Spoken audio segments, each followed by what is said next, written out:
Well, what is up? What's up, guys? Is definitely meant to be seen whenever you find it, and sending you lots of love. And when I film this, for the record, this is February 2022. So much going on interpersonally, getting over a period of grief, a death in our family, which meant a lot. But it's time to get back on the saddle and planets to direct, which I think having the planets direct is going to give us what we need, some momentum to get through these extremely challenging times. So guys, finally I think I'm at the place I think that I'll get the story out. This is a testimonial. It's way more powerful than I could have imagined. Just like anything I think in life, you like having sex for the first time, you have to experience it yourself to be enriched with the flow and the benefits and the elaborate experience and energy that something holds. Like, I was induced into the world, past life regression, and the memories that surface, and so it has still been integrating within my life, just shocking me, the different revelations. This was a testimonial I did just a few weeks back. This is all over the course of the last 3 to 4 weeks, but it was what it was just time, and when the timing is right, spirit speaks to you. And so this is definitely a continuation of that past life. Now, since that experience spontaneously, I absolutely have purposely gone to guided meditations by Brian Weiss, by even Joe Dispenza has a past life regression. There are many different people that I have tried purposely to go into a meditative state and see what comes somebody, and it's a visualization process. And so I was absolutely and continue to be stunned by the fact that it's almost like a book, like a series of books, and you're getting the second book and you can't wait to open it and see what it has, in store. However, definitely, just as we all can do, very common. I've been also obsessed with watching testimonials. That a lot of people have the same type of feelings regarding second guessing what they're seeing and, thinking too much into the ego mindset. Is this my imagination? But the key is letting your mind be open and broad, and letting, even if it is, of course, your imagination, that is what all of our thoughts and creative visualizations come from, is imagination. And so imagination, I think, just like everything, is tied in, it's integrated between spirit and psychology, science. Went into, after the spontaneous visualization, the memory, which was profound. The 1700's, there's a testimonial on my channel, just so I'll try to link it in the description box. Definitely was elaborate. It was beautiful. The different concepts, topics, feelings, experiences, emotions, patterns that I referenced and am able to still continue to integrate from that life into this one, it is profound. And so I was amazed, and every time I do go in and get more of the story, chapters that add to the book of this life, I am amazed at how much it feels, definitely as if it is an emotional experience that could not be anything else but your own, or watching a movie that you're very much involved in. It's way deeper than that. And so it is interesting to me. I heard somebody say on a testimonial exactly the way that I was feeling. I almost feel as if when I open these relationships and past lives and experiences and pets, like Spreckled Horse, that is in the first, that's the continuation. We'll call it Spreckled Horse Volume 2, right? It allows you to feel such intensity. For me, it's as if you miss them, or you feel so emotionally tied to them. You're longing not to go back there, but to confirmation, validation that indeed this is something concrete, important to your life, both to integrate the lessons now, but also now I'm for my truth, I am convinced that yes, I was doing both. I am doing both, tapping into the Akashic records, but accessing my own and accessing past lives, simultaneous, perhaps, alternate realities and dimensions and facets of my soul that is living in different places in space and time. This is a continuation of what I saw. I was privileged to see. The story continues. I actually was profoundly affected by my horse's death. So this horse in this life was extremely important. It was like my only friend, my best friend, which is kind of parallel right now, an emotional support animal, Mochi, my cat, right? There's so many ties. It just is so elaborate, the spider web of connectivity. It's mind-blowing. I suggest, if you have not, past life regression hypnosis is so beneficial. And to be honest, it doesn't matter what you believe in. These guided meditations lead you to, if you believe that these visions, these memories, these experiences, these parallels you make are not a past life. Nonetheless, it is absolutely uncanny how much it is true for me and for many of the documentaries and the testimonials that I've seen. When you come to an epiphany, just like in life, in psychotherapy, when you come to an epiphany of understanding a dynamic of a relationship or a pattern, and where you could maybe excel or decelerate a little bit, different coping mechanism for something, it opens up healing and opens up opportunities to integrate and transmute energy that wasn't serving and make it into something beneficial. I myself do believe in my heart, the truth for me is that they are legitimate past life experiences. I have several now, up to 5. And this one, the 1700's era, the Native American girl, me, who's definitely alone for most of her life, because at like 14, her father goes off to a battle, the invaders basically of their land, the, colonial side. I don't know if it's British or French, something like that. I want to say French. In any case, this was a time in which she was extremely lonely, and her horse was more than a kindred spirit to her, emotional support to her. In this chapter, vision. So second was so sad because it was so elaborate, in which I'll read my journal entry, but it was me. Apparently I was captured by, it looks like, France or actions, I don't know, the British or something like that. And apparently I had done something wrong. I assume I get a knowing that I snuck into their camp, or maybe I get the sense that I'm going to get more information, that I was perhaps trying to get revenge. Like I was maybe taking it out on them. Somehow it had to do with my father being missing for several years and then death. It's crazy how you can go into a memory in these type of scenarios and have a knowing on what has gone on in the past, the kind of years that you skipped before that, prior vision and the next one, what you understand to be true just being in that experience. It's wild. It is really, really uncanny. Absolutely profound. For me, it worked, and it continues to unfold as I surrendered and allowed and asked Spirit to bring me the information, stepping into my power, knowing I'm protected and able to absorb this information with an emotional maturity. It was profound. I saw my beautiful horse, Spreckled horse, watched its mother horse give birth to it. I watched it grow into a young colt, in which I trained this horse, and it was supposed to go off with my dad into battle, and there was an argument. And it's so intriguing how these kind of arguments, you don't think you would focus on it, right? If this is my past life, I'd be focusing on, I don't know, Cleopatra and Egyptian pyramids if it was really my fantasy, right? So much to do with the stubborn behavior patterns of both the father and the daughter. Emphasis on this mother horse was a beautiful horse, and it was my dad's horse, and had given birth to this boy, and the boy was really well trained by me. I feel like I'm a horse whisperer, some sort of medicine woman. I feel like my mother died years before, perhaps in childbirth, but that it was supposed to be taken on to me to be a medicine woman or a healer. And so the father is despondent and numb because of the pain and grief. He really loved the mother. And so I get the feeling that I have had to instinctively, teach myself different modalities, and that the father shuns it away. It's so intriguing how you know all these details. The horse was trained very well. Like, I was very much in tune with animals, and horse can't go up to battle. It's an issue. Seeing that the horse can, and the father's like, no, I'm going to take, Shimmering Glory was the mother's name, the mother horse. And so I'm going to take her. And so when the father goes off, I'm captured by, Caucasian soldiers. It is many years. I can tell that many years has gone by. So this horse sensed at least 10-year span had gone on since the horse was born.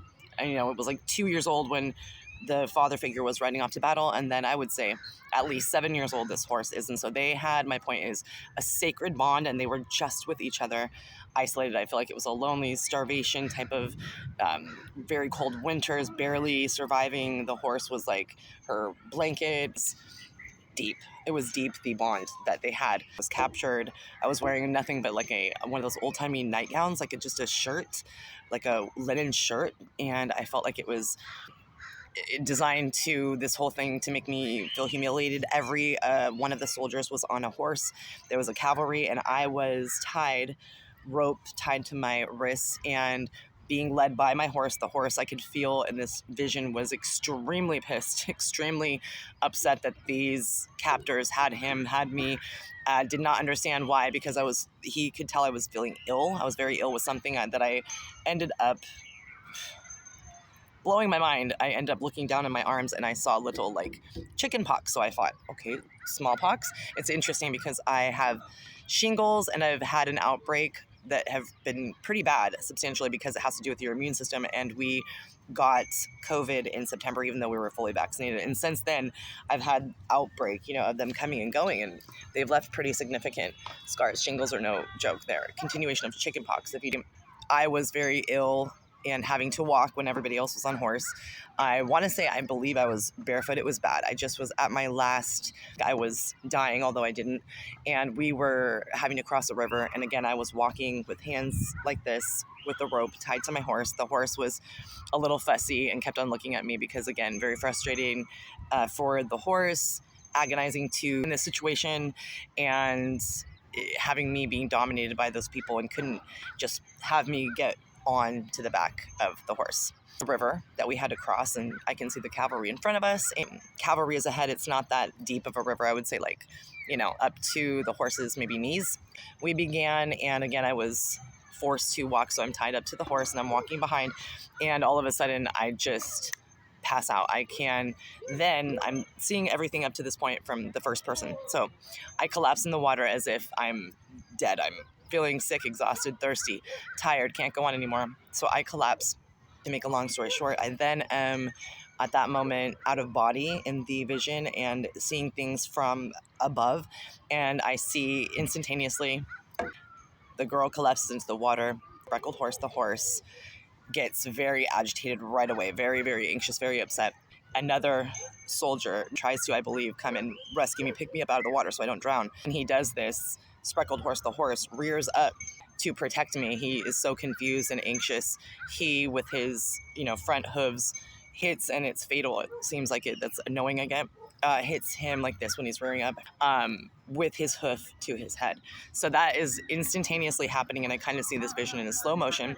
So when that happens, it is so quick. That happens. The other soldier that seems to be buddy-buddy with the guy that tried to get off the horse and save, takes out a gun and shoots my horse in the head. And I see this because right at that same time, there is another gentleman that seems to be the leader that is jumping down, and I then come back into my body, first person, and he's picking me up out of the water and shunning and yelling at the people, saying that that's enough torture, that we don't need to act like savages like we call the other people. It was so in-depth and such a intriguing set of circumstances. All I have to say is that I had to get out of the meditative state at that point because the pain emotionally was so intense regarding my horse that had been killed in front of my face. I had fallen.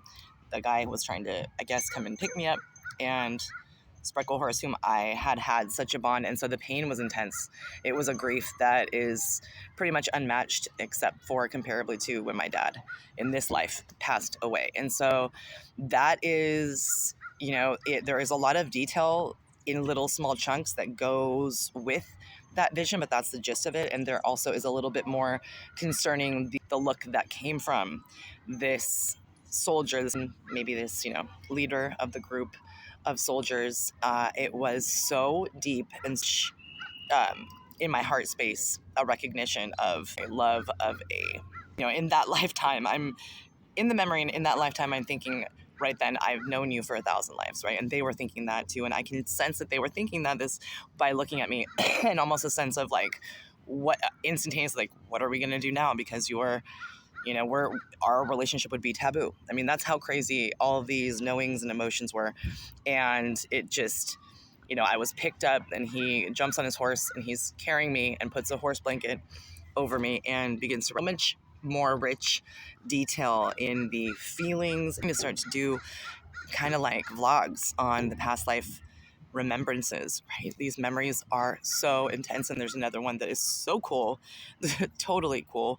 Have Irish and Scottish heritage, and it seems like it is 1100, maybe 500 is back in the day. And this is, to me, it looks like Ireland. It feels, the knowing is, it feels like Ireland. In love with history, and I am fascinated with Stonehenges. Down Granger, and I drew, like I'll show you in the journal, I drew henge circle and a mound, and come to find out when I Googled it, like fact check, it's fascinating. There is a place called Newgrange. It's very ancient, and it is in Ireland. And the interesting thing is there's these designs, it's like that circular spiral, the spiral.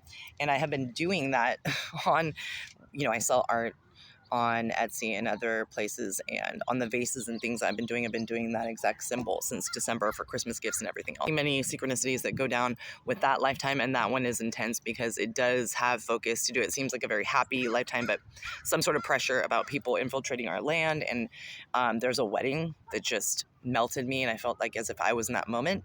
And it focused on a relationship and religious practice. That's why that Stonehenge came into my view, and it was a prayer at that moment to have a son, because it seemed to be necessary to keep land rights or something like that. So that one I can't wait to dive into. That one's brand new. And there is a 1942 vision from World War II in which I was channeled. I was involved in espionage, have red hair in that. So this is just blowing my mind. I definitely did always say, oh, I bet past lives exist. However, would I have thought that this kind of recognition and understanding and knowing of truth could be possible with regressive therapy? No. I blow my mind. I am mind blown, and the depth of detail and emotional and feeling and, wave of processing that goes through your physical body. You feel pain, at least in my case, you feel where you recognize maybe a physical injury in that vision in your past life. You feel it some way, somehow in this life. Interestingly enough, the shingles healed up once I had looked down and recognized that she had some sort of smallpox on her arm. So this by far is the most profound visualization and channeled experience that there's no way that you can generate this from your imagination, having maybe come across portions of information from movies or history.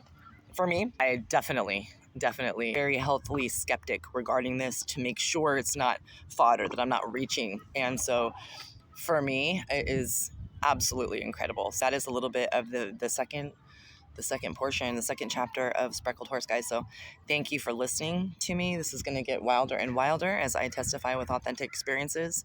The ascension is accelerating. So fascinating. The different experiences, the different light code activations, the different integration of skills and gifts that are coming on stronger. And I think, of course, will continue to come on and along to all of us who are experiencing it stronger and stronger as well. So definitely we'll be hearing a lot of Shanny Testifies, as there's truly very few people who, especially in my immediate family, who want to hear the glorious details that are so personal and apparent and striking regarding these past lives. So I'll be doing a lot more Shanny Testifies and uploading vlogs and talking about this one and the details and my experiences, and kind of shout out different meditations, for regressive therapy. And I will let you know when I do go in person, which is a goal of mine for my birthday coming up. March 14th is my birthday. So we will have to see how it turns out when I go in person. So thank you guys for listening to my Shanny Testifies, sending you nothing but blessings, love, and light.